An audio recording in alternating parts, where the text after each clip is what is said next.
All right, so we're diving into a pretty hot topic today, asset tokenization. Yeah, it's all over the news, right? It is, and, our listeners, always eager to learn, sent in a whole bunch of articles on this. We Awesome. got some heavy hitters like State Street and the World Economic Forum weighing in, Right. and then Forbes is out there showing how this is playing out in the real world. So we've got the theory and the practice. Sounds like a good deep dive. Totally. The big question we're tackling is how asset tokenization is, like shaking up global finance. Yeah, because it's not just a little tweak, right? Not at all. It could completely change how markets work, who can get in on the action. Yeah, and even what we can invest in. Yeah, exactly. So, before we go too deep, can you just remind me what tokenization actually means? Sure. I know it's about making assets digital, but Yeah. I'm still a little fuzzy on the details. Okay, so imagine you want to own a piece of, I don't know, a skyscraper. Ooh, fancy. Or maybe a famous painting. Even fancier. Traditionally, you'd need like millions of dollars to do that. Right. Not exactly pocket change. But with tokenization, you can split that ownership up into like digital pieces. Little digital slices of the pie. Each one is a token, and it represents a fraction of the whole thing. Gotcha. But the key here is that those tokens aren't just like floating around. They're not. Where are they? They're recorded on a blockchain. Ah, the blockchain. I knew that was coming. Had to. It's kind of a big deal. Okay, so remind me how that works. I always hear it's super secure, but Yeah. I'm not always sure why. So think of it like a digital ledger, right?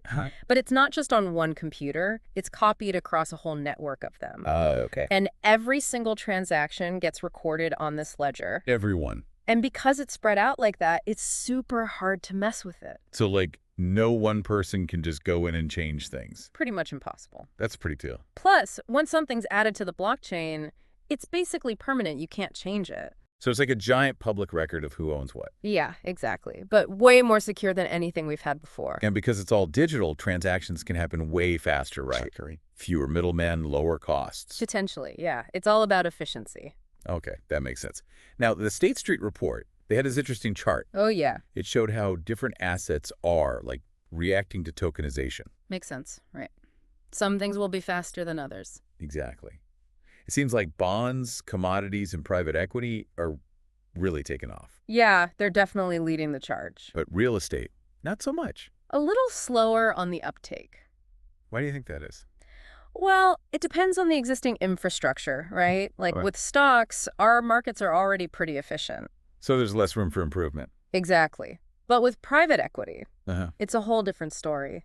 Lots of potential there. So even though we hear about tokenized real estate, it's not really ready for prime time. Not quite. I mean, there are projects happening, Yeah. but legally and regulatory-wise, real estate is just more complicated. Makes sense. Right. Now, the State Street report also talked about some big benefits. Yeah, it's here. Faster transactions, of course, Uh-huh. lower costs, and more transparency. All good things.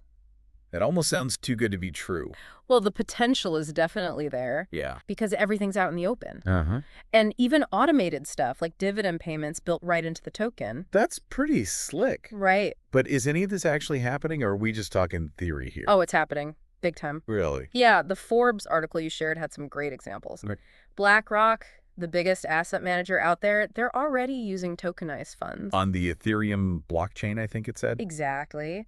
And HSBC, Mhm. they're offering tokenized gold in Hong Kong. Wow. So this isn't just a fringe thing anymore. Nope. Mainstream players are getting involved. Absolutely. They see the potential.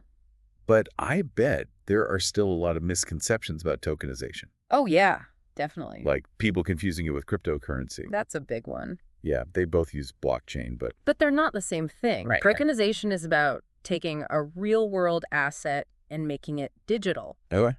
Cryptocurrency, though, that's native to the blockchain itself. No asset backing it up, necessarily. That's a key difference. Yeah, it is. And then there's the question of liquidity. Right. How easy is it to actually buy and sell these things? Exactly. That's a valid concern. Yeah.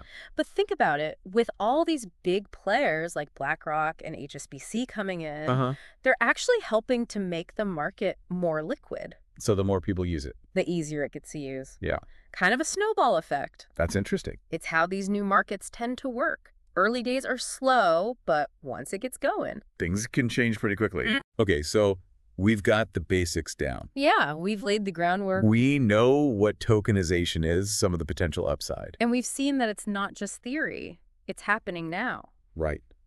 But what about the future? Where do you see all this going? Well, the World Economic Forum, they're predicting something pretty big. Okay, I'm listening. They're talking about synchronized transactions. Synchronized. Yeah. Imagine a world where, like, tokenized securities and deposits just flow freely across borders. Wow. No more delays, no more hassle. Exactly. A truly digital global economy. That's a pretty big idea. It is. But what does that actually mean for, like, the average person? How would it change things for them? The State Street report actually touched on that. Okay. They said that tokenized private markets could become more in sync with public markets. Interesting. And that could mean faster, more efficient global asset allocation. So basically, it could open up investment opportunities that were out of reach before. Yeah, exactly. It's about making global finance more inclusive. I like the sound of that. So tokenization could make things more efficient and more fair. That's the potential. I think we've covered a lot of ground here in part one. We have. But there's so much more to unpack. Oh, yeah, definitely. When we come back, I want to dive into some specific examples of how tokenization is actually being used. Good idea. And we should probably talk about the challenges that still need to be addressed. Like regulation and security and all that. Exactly. Great. Struggling to keep up with content creation? Meet Blockstar Daisy, your ultimate AI-powered assistant for daily tasks. From crafting killer social media posts to editing documents, generating blog content, or even image creation, Daisy does it all. And guess what? It's powered by blockchain for unmatched security and transparency. Forget burnout. Let Daisy help you create smarter, faster, and better. Blockstar Daisy, content creation redefined. Start today at blockstar.site. What are you waiting for? Welcome back. We're ready to keep digging into this asset tokenization thing. Yeah, I'm excited to get into some more like real world stuff. Okay, cool. In the last part, we talked a lot about the potential, Right. but I want to see how tokenization is actually being used out there. Gotcha. So let's start with private equity. Okay. That's an area that's really ripe for disruption. Yeah, I could see why. Traditionally, private equity investments have been limited, right? Yeah, it's like the super rich only. Exactly. High net worth individuals, big institutions. It's because the barriers to entry are so high. Right. You need tons of money to even get in the game. But tokenization, it changes that. Oh, so. You can fractionalize ownership of private companies. So instead of needing millions to invest in a startup, you could just buy a little piece of it. Exactly. Wow, that's pretty cool. And it's not just about access. It also brings more liquidity to private markets. Liquidity. Meaning? Well, one of the biggest problems with private equity is that it's hard to sell. Because it's not publicly traded, right? Exactly. But if ownership is in the form of tokens, you can trade those tokens on secondary markets. Oh, so it's like suddenly it's tradable. Yep. Investors can cash out more easily if they need to. That's a big shift. I mean, it could change the whole private equity landscape. For sure. And it's not just private equity either. What else? Real estate. You got it. Huge potential there, too. Yeah, I've heard a bit about that. Imagine being able to invest in, like, a fraction of a building. Like a timeshare, but for ownership. Kind of, yeah. Yeah. You wouldn't need the full purchase price. Tokenization makes it possible. I bet a lot of people would be into that. Totally. It could open up real estate to a whole new group of investors. And for the property owners. It's another way to raise capital. Right, instead of going through traditional financing. Exactly. They can issue tokens. So it's like an IPO, but for real estate. You could say that. Okay, so we've got private equity, real estate. What about the traditional financial markets? Right, right. The State Street report, they're talking about faster, cheaper transactions. Oh, yeah. That's a major advantage. How much faster are we talking? Well, they talked about atomic settlements. Atomic, like instantaneous. Pretty much. The transfer of the security and the payment, they happen at the same time. Wow, no more waiting for trades to clear. Nope. Everything's in real time. What would that mean for global trade? Oh, man, that could be huge. Think about all the cross-border payments, multiple parties involved. It would streamline everything. Yeah, make it way more efficient, reduce costs. So we're really talking about a pretty big change in how global finance works. I think so. But of course, there are challenges too. Oh, yeah, for sure. What are some of the big hurdles? Well, first off, regulation. Right, that's always a big one. Tokenization is still pretty new. Yeah. And regulators are still figuring out what to do with it. So there's some uncertainty. Definitely. And that lack of clarity can make people hesitate. Makes sense. It's hard to build trust without clear rules. Exactly. A solid regulatory framework is key. What else? Besides regulation, I mean. Well, there's the technical side, too. Right, like security. Huge, huge. Especially when you're talking about people's money. You got it. Yeah. These platforms have to be really secure. No room for hacks or anything like that. Exactly. And then there's the issue of scaling. Scale. Can these systems handle it when tokenization really takes off? Right, when the volume explodes. Exactly. The blockchain has to be able to handle all those transactions. So it's not just about building the tech, it's about making sure it can grow with the market. Yep, absolutely. Any other challenges we should be thinking about? Well, one more thing. Interoperability. Interoperability. It's about making sure that different blockchain platforms can work together. Right, because right now it's kind of a patchwork. Right? Yeah, lots of different platforms, different rules. But we need to find a way to connect them all. Exactly. We need bridges between these systems. So it's like getting different countries to agree on a common language for trade or something. That's a good analogy. We need a way to create a truly interconnected financial network. Okay, so we've talked about the tech challenges, the regulatory hurdles. Right. But what about the people involved, the traditional financial institutions? Good question. It's kind of a mixed bag right now. How so? Some institutions, they're diving right in. Yeah. Investing in blockchain, experimenting. Totally. They're partnering with fintech companies, launching pilot projects. So they see the potential, and they're trying to get ahead of the curve. Exactly. They realize that tokenization is here to stay. But I bet some are more hesitant. Oh, yeah, for sure. Some are being cautious. I guess they're worried about the risks. Yeah, the regulatory uncertainty, the disruption to their business. It's understandable, I guess. Change is hard. It is, especially in an industry like finance. They're used to doing things a certain way. Right. But it seems like they have a big role to play here. Oh, absolutely. They have the experience, the infrastructure. Yeah, they could really help guide the development of tokenization. Make sure it's done responsibly. Exactly. They could be a bridge between the old world and the new. So it doesn't have to be a fight, right? Nope. It can be a collaboration, a blending of expertise. I like that. So what about the average person? How does all this affect them? Well, we talked about how tokenization can open up access to investments. Right, things like private equity, real estate. Yeah, and it goes beyond that, too. Imagine investing in, like, a piece of art. Oh, wow. Like owning a share of a Picasso or something. Yeah. Or a vintage car or a vineyard. Those are things that most people could never afford on their own. Exactly. But tokenization could change that. It gives individuals more options. More ways to build a diverse portfolio. Yep. A portfolio that actually reflects their interests. That's cool. And beyond investing. Well, think about things like cross-border payments. Oh, right. Or remittances, microloans. That could be huge for people in developing countries. Definitely. Tokenization could make the whole global financial system more inclusive. So it's not just about making things more efficient. It's about making them more fair. That's the goal. But we also have to be mindful of the risks, right? Of course. How do we make sure tokenization is implemented responsibly? That's the big question. It's going to take everyone working together. Regulators, innovators. Yeah, and everyday people, too. We all have a role to play.